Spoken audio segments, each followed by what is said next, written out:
Hello dear students. आज हम आपके लिए लेकर के आए हैं इंग्लिश का क्लास 10th का सॉल्व्ड सैम्पल पेपर। ये जो सॉल्व्ड सैम्पल पेपर है सीबीएसई बोर्ड के द्वारा प्रोवाइड किया गया है। इसमें स्टेप बाय स्टेप 3 सेक्शंस में क्वेश्चंस डिवाइडेड हैं। फर्स्ट सेक्शन हमारा सेक्शन ए रीडिंग स्किल है, जिसमें हमें 2 पैसेजेस सॉल्व करने को मिलेंगे, डिस्कर्सिव और केस बेस्ड। तो आइए बिना समय वेस्ट किए हम स्टार्ट करते हैं। हमारा सेक्शन ए कहता है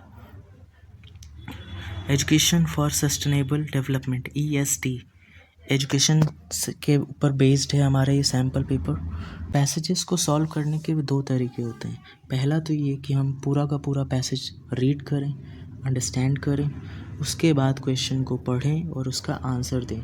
और दूसरा हमारा तरीका है कि हम पहले ही क्वेश्चन को पढ़ें, उसकी मीनिंग को समझें और उसके बाद आंसर को फाइंड आउट करें। तो हम डायरेक्टली सेकंड ऑप्शन की तरफ जाते हैं। पहले क्वेश्चन को पढ़ते हैं। क्वेश्चन क्या कह रहा है? क्वेश्चन हमें कह रहा है कि complete the following with a suitable explanation with reference to paragraph. इसमें ये जो पैराग्राफ दिया गया है, ये जो एक लाइन दी गई है, इसे कंप्लीट करना है। ESD is now high on the international agenda because. इस लाइन को हमें कंप्लीट करना है कि ESD is now high on the international agenda because. क्यों हाई स्टैंडर्ड पे रखा गया है, इंटरनेशनल एजेंडा बनाया गया है ESD को। तो इसका जो आंसर है वो दिया गया है कि because it encourages greater sustainable consumption and production, helps in counter climate changes, addresses threats to biodiversity and provides effective disaster risk reduction.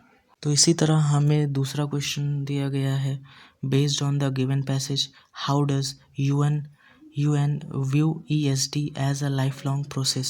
What are the critical areas of emphasis? इसका answer हमें provide किया गया है the UN views education for sustainable development ESD as a lifelong process extending from early childhood to higher and adult education, going beyond formed education. Critical areas of emphasis include values, lifestyles, and attitudes which are established from an easy age, and curriculum projects linked to recycling, energy and water conservation, pollution reduction, and sustainable consumption. So these are the points given in the form of answer to the question. Now the third question comes, list 2 curriculum projects that ESD education for sustainable development has been linked with. कौन से ऐसे 2 curriculum project हैं जो ESD education for sustainable डेवलपमेंट से attached हैं, linked हैं? तो 2 पॉइंट की बजाय यहाँ पे 4 पॉइंट दिए गए हैं।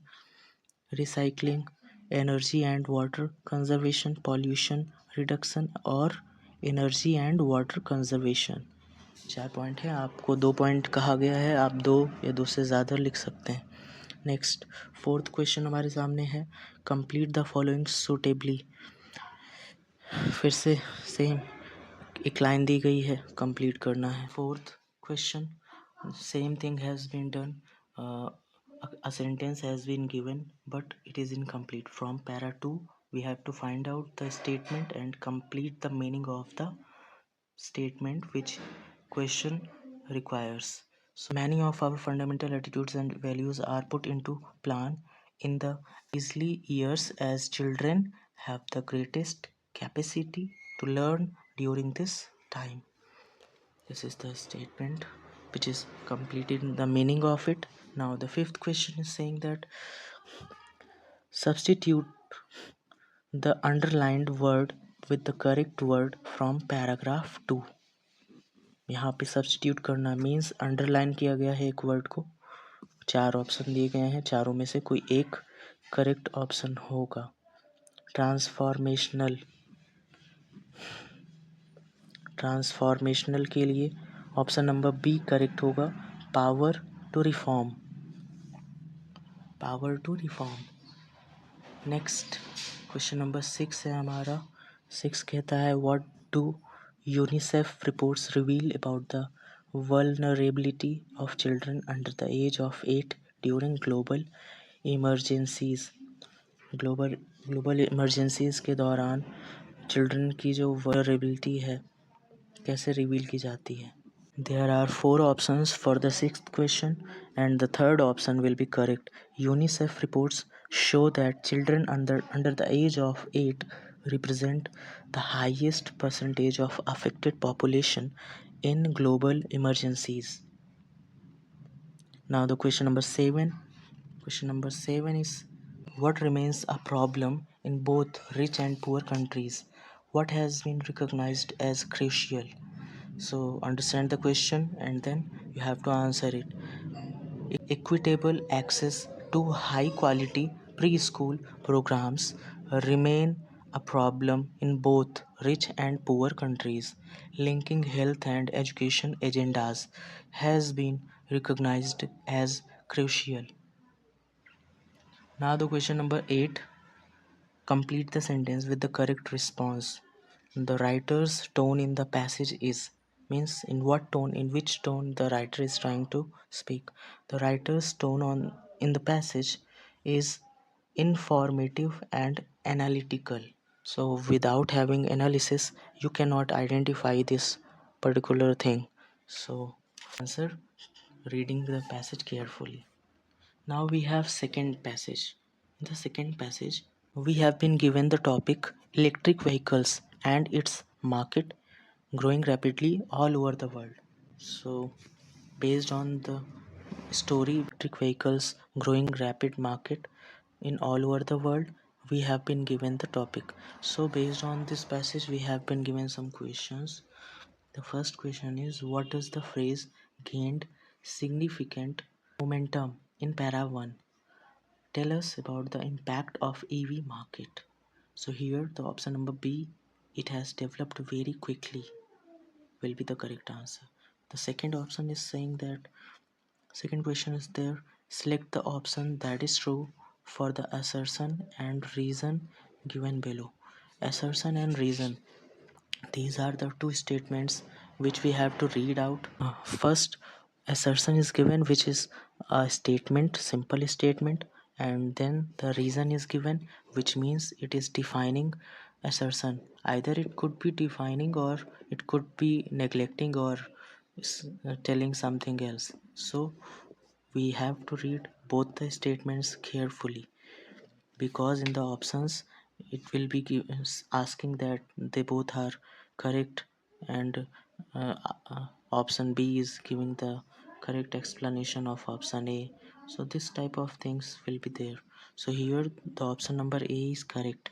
Both the assertion and reason are true and the reason is the correct explanation of the assertion. Now question number 3. Question number 3 is here. Give two benefits of using electric vehicles over internal combustion engine vehicles. Two benefits of using electric vehicles are internal combustion engine vehicles are यहाँ पे जो दो option है EVs emit 30 to 80% less greenhouse gas compared to internal combustion engine ICL vehicle. EVs do not consume energy when idle, unlike ICE vehicles.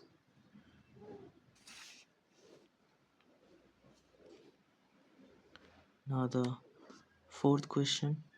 With reference to the passage, the word idle in the paragraph 3 most nearly means inactive, not in use.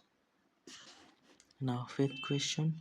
Fifth question is saying that how do electric vehicles contribute to diminishing a country's reliance on imported energy? EVs help reduce dependence on imported fossil fuels by utilizing renewable energy sources for charging, making the country more energy independent. Now, sixth question. Sixth question is here. Read the given prompt and select the correct option in the brackets to fill in the blank. दो option दिए गए हैं, एक correct होगा, fill करना है. तो यहाँ पे EV could be the alternative to reduce carbon dioxide gas emission. Next हमारे सामने क्वेश्चन नंबर 7 है. क्वेश्चन नंबर 7 कह रहा है give evidence from the passage to show that government is encouraging the use of electric vehicles. कुछ evidence देने हैं जिससे पता चले कि गवर्नमेंट इनकरेज कर रही है इलेक्ट्रिक व्हीकल को ज़्यादा से ज़्यादा यूज़ करने के लिए. The government has started financial policies to encourage EV adoption. Electric vehicle को अडॉप्ट करने के लिए कुछ गवर्नमेंट पॉलिसीज़ चलाई गई हैं. And support long term implementation plans, और लॉन्ग टर्म के लिए इम्प्लीमेंटेशन प्लान्स पे भी सपोर्ट कर रही है. क्वेश्चन नंबर 8 हमारा है complete the sentence suitably. Sentence को कंप्लीट करना है सही तरीके से. The result of the implementation of fame faster adoption and manufacture of electric vehicles is the rapid growth of the EV market in India. Now the ninth question is complete the following with the suitable reason. The long-term perspective by decision makers is to ensure the efficient implementation of EV policies for sustainable development. अब हम आते हैं section B पे, grammar और writing skill. Question number 3 हमारा है any 10 of 12 of the following tasks as directed. 12 questions दिए गए हैं जिनमें से हमें किन्हीं 10 क्वेश्चंस को सॉल्व करने हैं. तो पहला स्टेटमेंट है हमारा complete the newspaper report by using the correct form of the verb given in the bracket. Means tense से आया हुआ है, करेक्ट फॉर्म यूज़ करनी है वर्ब की. परचेज ब्रैकेट में दिया हुआ है. He was a renowned business person. Was से सेंटेंस स्टार्ट हो रहा है, मीन्स पास्ट कॉन्टिन्यूअस की हेल्पिंग वर्ब है यहाँ पे, मीन्स पास्ट का टेंस है. यहाँ पे हमें पास्ट की ही कोई हेल्पिंग या मेन वर्ब या जो भी चेंज करना होगा. तो he was a renowned business person. He purchased, ठीक है, ही परचेज है, परचेजेस नहीं कर सकते, परचेज्ड करना ठीक होगा. हैड परचेज्ड हम नहीं कर सकते क्योंकि जब कभी भी last month, last year, yesterday अगर कभी कहीं पे आए तो आपको ध्यान देना है वो पास्ट इंडेफिनिट का ही यूज़ करना है मोस्टली. तो यहाँ पे purchased second form of the verb will be used. फिर आते हैं सेकेंड क्वेश्चन पे. सेकेंड हमारा है fill in the blank by choosing the correct option to complete the concluding part of an article on exploitation of children. तो यहाँ पे है it dash may should could, ये 3 ऑप्शन है, इनमें से किसी एक को फिल करना है. Be our concerted effort not to employ. यहाँ पे it should be our concerted effort, यहाँ पे शुड होगा, शुड को प्लेस करना है. फिर आते हैं थर्ड क्वेश्चन पे. थर्ड क्वेश्चन हमारा है एरर एंड करेक्शन.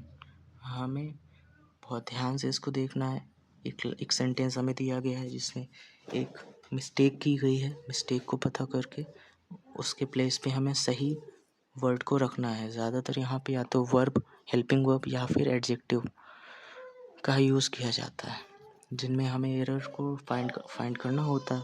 तो यहाँ पे मोबाइल फोन्स हैज़, ध्यान दीजिएगा प्लूरल है, इस वजह से हैज़ तो नहीं होगा, हैव होना चाहिए. Mobile phones have become an integral part of life. Next fourth question है take a look at the conversation between two friends, Riya and Simran, discussing a book that one of them has recently red. दो friend है, दोनों ने आपस में discuss किया है एक बुक को पढ़ने के बाद। हाल ही में दोनों ने एक बुक पढ़ी, उस पर डिस्कस किया। रिया कहती हैं the book really caught my attention. It's called Eternal Echoes. Simran कहती हैं sounds interesting, I will definitely add it to my reading list, thanks for the recommendation, select the correct option to complete the reporting of the above dialogue. इतना statement देने के बाद अब का जो statement है, इसमें जो ब्लैंक है उस ब्लैंक को हमें फिल करना है। इसमें कहा गया है Riya told Simran about the book called eternal echoes and that had captured her interest. Simran, in response, expressed that it sounded interesting and mentioned that she would consider reading it.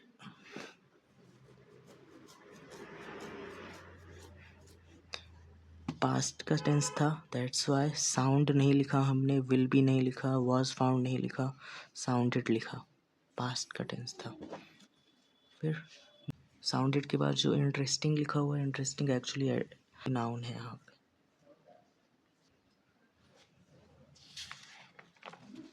Next fifth question पे आते हैं। Fifth question हमारा है select the option that identifies the error and supplies the correction for the line given below. He usually ate breakfast before he goes to school. यहाँ पे हमारे सामने option दिए गए हैं एरर और करेक्शन के, चार ऑप्शन दिए गए, चार में से एक सही होगा। कौन सा वर्ड मिस्टेक है और कौन सा वर्ड सही हो जाएगा उसके प्लेस पे आकर, हमें यही फाइंड आउट करना है।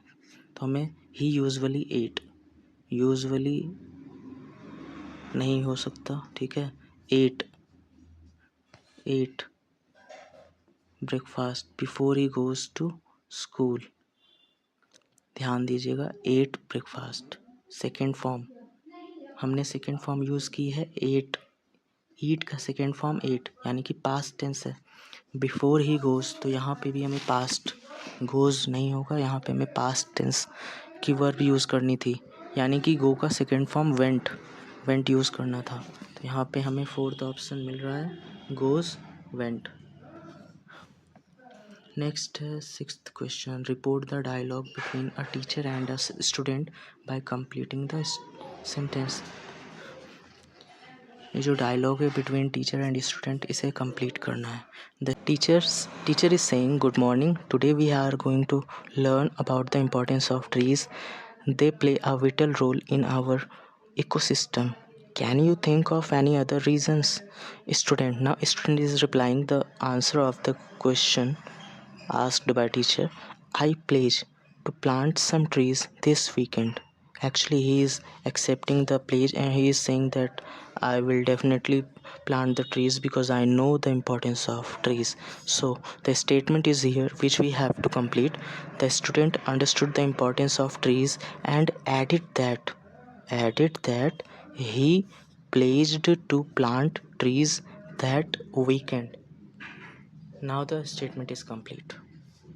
Now in the seventh question is identify the error and supply correction of for the given sentence talking about importance of a sound sleep. Sleep is important in maintaining one's health and well-being. Use the given format for your response. As at the time of speaking I had spoken in maintaining, so in is the preposition. Most of the time when preposition comes and after the preposition we are using a verb has to be in ing form only. Now question number 8 is saying that complete the given narrative by filling the blank with the correct option. 4 options are there for the statement. When they began to play it dash to rain.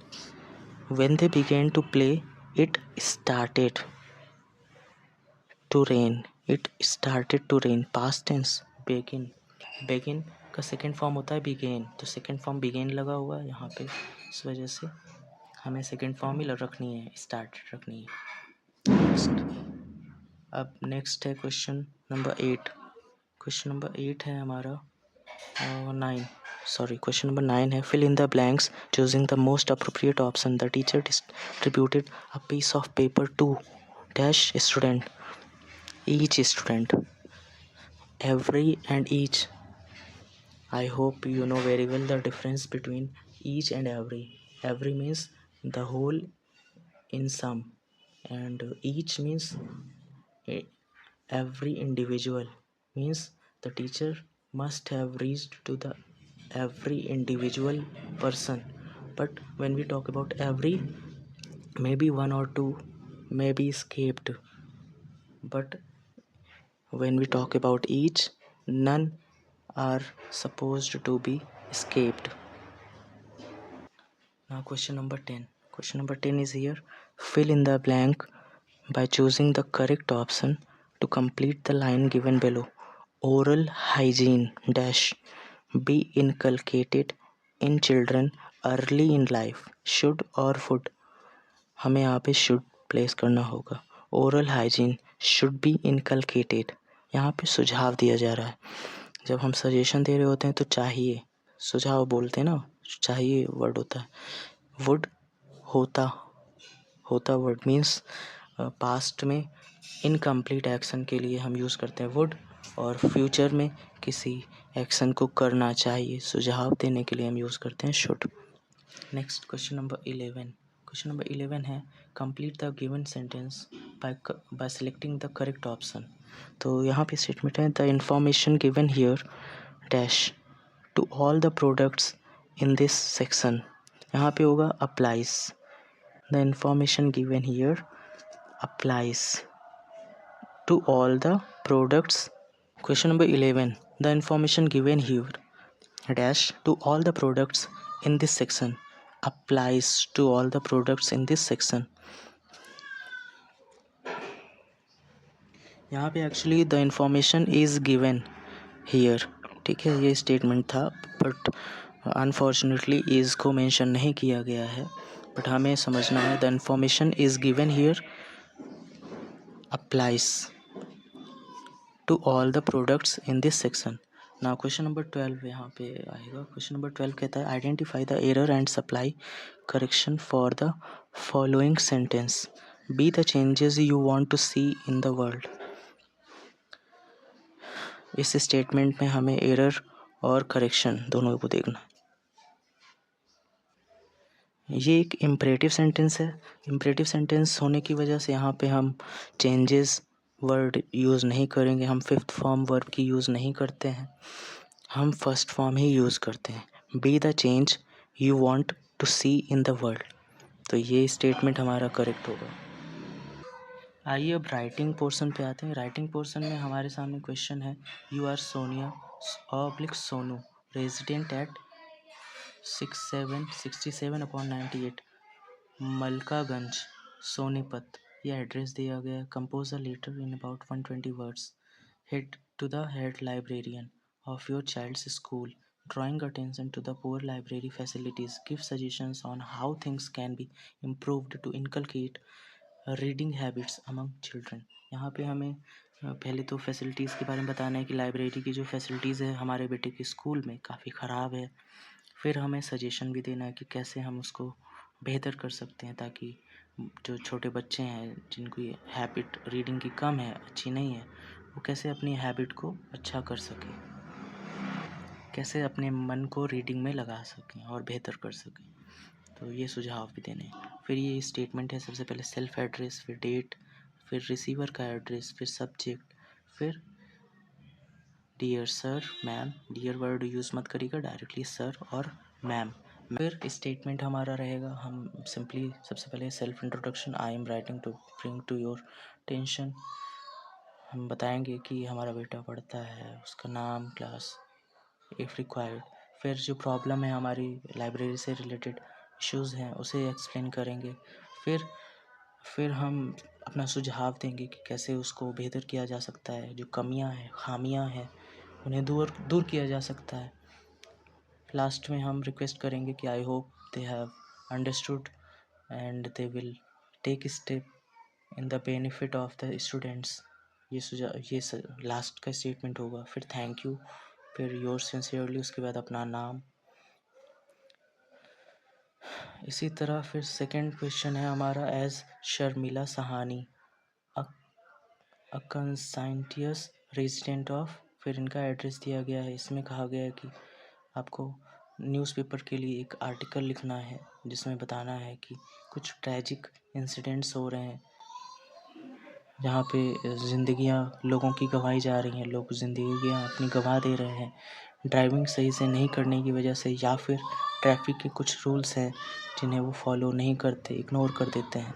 तो इस base पे newspaper को हमें letter लिखना है ये article देने के लिए, कि न्यूज़पेपर के जो लोग हैं, जो भी एडिटर हैं, वो हमारे इस लेटर को पढ़ें और अपने न्यूज़पेपर पे आर्टिकल दें। तो ये स्टेटमेंट सेम फॉर्मेट हमें यूज़ करना सेम रहेगा। सेल्फ एड्रेस, फिर डेट, फिर रिसीवर का एड्रेस, इसके बाद सब्जेक्ट, फिर सर ऑब्लिक मैम, फिर जो हमें कहना है हमारा स्टेटमेंट होगा। पूरा स्टेटमेंट हमें देने के बाद फिर लास्ट में your sincerely Sharmila Sahani. Same step follow करना है। आप कौन हैं, क्या प्रॉब्लम आप फेस कर रहे हैं, क्या सुझाव आप दे रहे हैं, क्या बेहतर किया जा सकता है, और लास्ट में एक होप कि ऐसा जो आपने कहा वो फॉलो किया जाएगा। आपके इस सुझाव को, आपकी इस बात को न्यूज़पेपर पे आर्टिकल के तौर पे पब्लिश किया जाएगा, ये आप उम्मीद कर रहे हैं। लास्ट का ये स्टेटमेंट होगा। इसी के साथ फिर योर सिंसियरली और फिर अपना नाम मेंशन करके स्टेप आउट कर दो। फिर है हमारा question number 5, any one from A और एंड बी। दो क्वेश्चन हैं, दो में से एक करने हैं। यहाँ पे हमें कहा गया है, today many projects in India are being initiated and implemented with the aim of transforming India into a digitally empowered society and economy। यहाँ पे बताया गया IT जॉब है, ई गवर्नेंस है, ई क्रांति इलेक्ट्रॉनिक डिलीवरी ऑफ सर्विसेज है, board band for all urban and rural, information for all, right an analytical paragraph of 100 to 120 words based on the given information. इतनी information दी गई और हमें इसी के बेस पे थिंक करना है और राइट करना है स्टेटमेंट। अपने से सेल्फ एनालिसिस से जो भी हमने गवर्नमेंट के बारे में, जो भी हमने अपने इन्वायरमेंट में इन टॉपिक्स के बेस पे पढ़ा है, समझा है, उसी के बेस पे हमें अपने थॉट्स को इम्प्लीमेंट करना है और एक स्टेटमेंट तैयार करना है। फिर है हमारा second, read the given details of the different activities that interest children in the age group of 14 to 17 years. 14 से 17 ईयर के स्टूडेंट्स के बीच में क्या इंटरेस्ट होता है, डांसिंग का, म्यूज़िक का, आर्ट का, outdoor sports like cricket, hockey, basketball, soccer, tennis, computer games, net surfing और सोशल मीडिया। इन सभी टॉपिक्स को एनालाइज करना है और इसके बेस पे अब क्वेश्चन हमारा ये है, focus on factors like interest, physical, mental and emotional development, personality development and suitability. फिर ये पॉइंट हमें ध्यान रखने, इन्हीं के बेस पे हमें आंसर को अपने फ्रेम करना है। सबसे पहले तो बताना है कि किन किन चीज़ों में प्रमोट किया जा रहा है, किन किन चीज़ों में हमारे स्टूडेंट्स का इंटरेस्ट होता है, कैसे वो अपने आप को फिज़िकली, मेंटली, इमोशनली डेवलप कर सकते हैं, अपनी पर्सनालिटी में डेवलपमेंट ला सकते हैं, कौन सी एक्टिविटी है जिसको करके वो खुद को बेहतर कर सकते हैं। फिर है section number C. Section C हमारा लिटरेचर से है, टेक्स्ट बुक से है। इसमें सबसे पहले हमें दिया गया एक्सट्रैक्ट, दो एक्सट्रैक्ट है, इनमें से एक को करना है। पहला क्वेश्चन है, पहला जो एक्सट्रैक्ट है वो डायरी ऑफ एनी फ्रैंक से, from the diary of Anne Frank chapter से लिया गया। इसमें पहला क्वेश्चन है, in light of the excerpt what can we infer about the speaker's emotional state based on the excerpt from the diary of Annie Frank, we can infer that the speaker Annie Frank is experiencing feeling of loneliness, sadness and emotional isolation. She mentions feeling a little depressed, paced and listless and brooding, which suggests a sense of melancholy. Second question हमारा है the narrator enhances the narrative technique of the extract by using. अब यहाँ पे 4 option है। Reflective option correct होगा। Fill in the blank with the correct word from the brackets.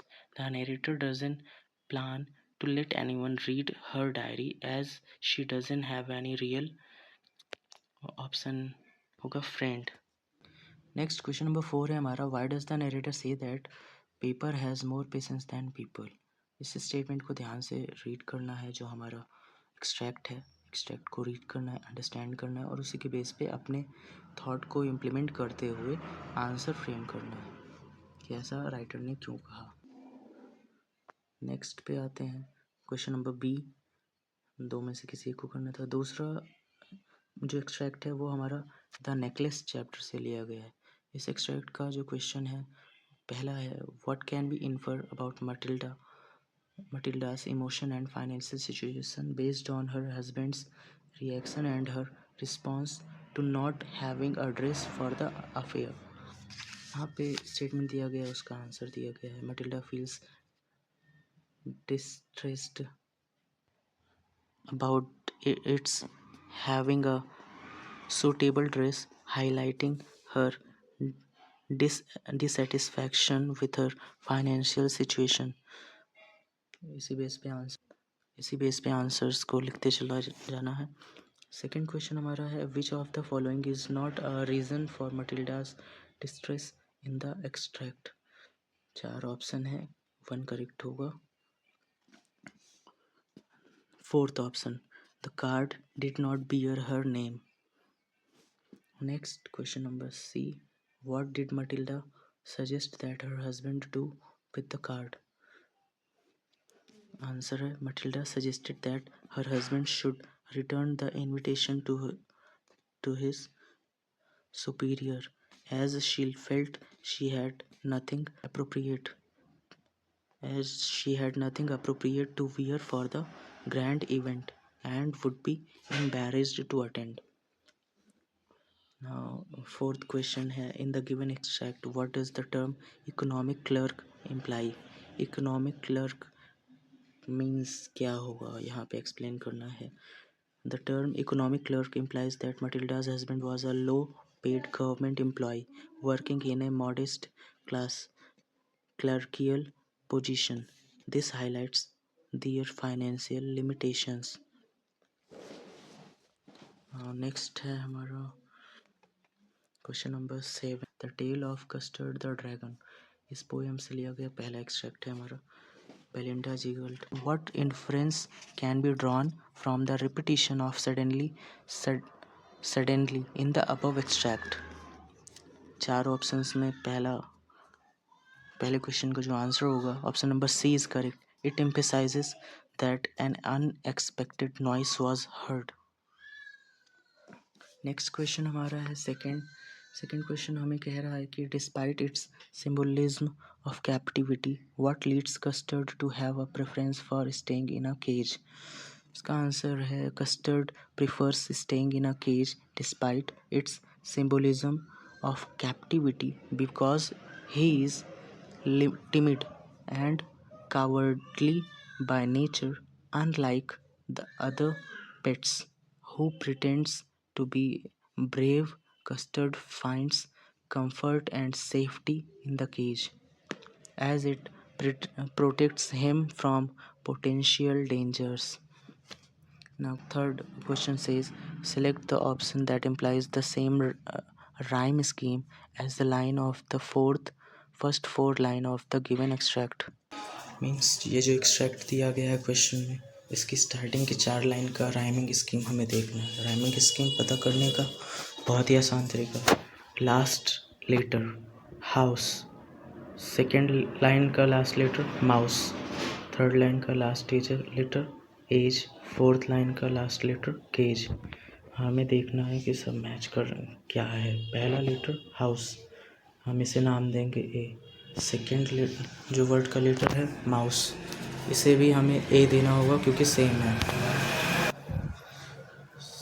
जब same sound आएगा तो ए, अगर डिफरेंट साउंड आया जैसे थर्ड लाइन में एज तो हमें इसे बी कहना पड़ेगा, फोर्थ लाइन में केज इसे भी हमें बी कहना पड़ेगा।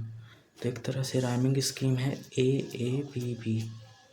तो इसी राइमिंग स्कीम के बेस पे हमें इन चारों लाइंस में पता करना है कौन सा सूटेबल होगा। तो पहला हम पढ़ते हैं स्टार, फार ए, हैंड सैंड बी बी। पहला ऑप्शन सही होगा। फिर हम आते हैं फोर्थ क्वेश्चन पे। In the given extract the difference between the other animals and custard is that custard behaves like coward डरपोक था वो। अब हमारे पास है दूसरा एक्सट्रैक्ट, दूसरी पोएम है द ट्रीज जिससे लिया गया है। इसका हमारा पहला क्वेश्चन है व्हाट एटमॉस्फेयर और mood is created by the language and imagery used in the above lines। कौन सा एटमॉस्फेयर मूड क्रिएट किया गया है इस लैंग्वेज के जरिए, इमेजिनरी के जरिए। तो यहाँ पे आंसर प्रोवाइडेड है। फिर सेकंड है choose the option that correctly pairs the two different meanings implied by the use of open twice in the extract। इसका आंसर होगा सी, allowing access and vision expense of space। Third question from the provided extract, what is conspicuously absent from the long letters the speaker is writing while they sit indoors with the doors open to the veranda। इसका answer provided the speaker doesn't mention the departure of the trees from the house of the letters despite witnessing the trees leaving, they scarcely write about it, implying a disconnect between their personal reflections and the significant change happening around them। Question number 4 है how does the poet describe the night। Option number C 4 and 5 fresh and bright। Now question number 8, answer the question। As questions are provided, answers have to be written।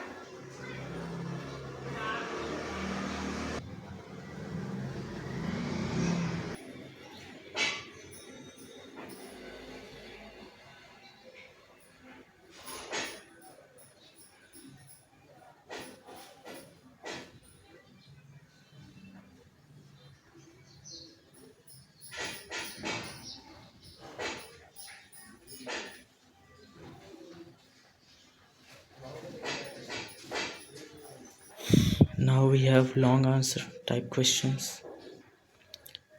2 questions will be provided, any one of them you have to do।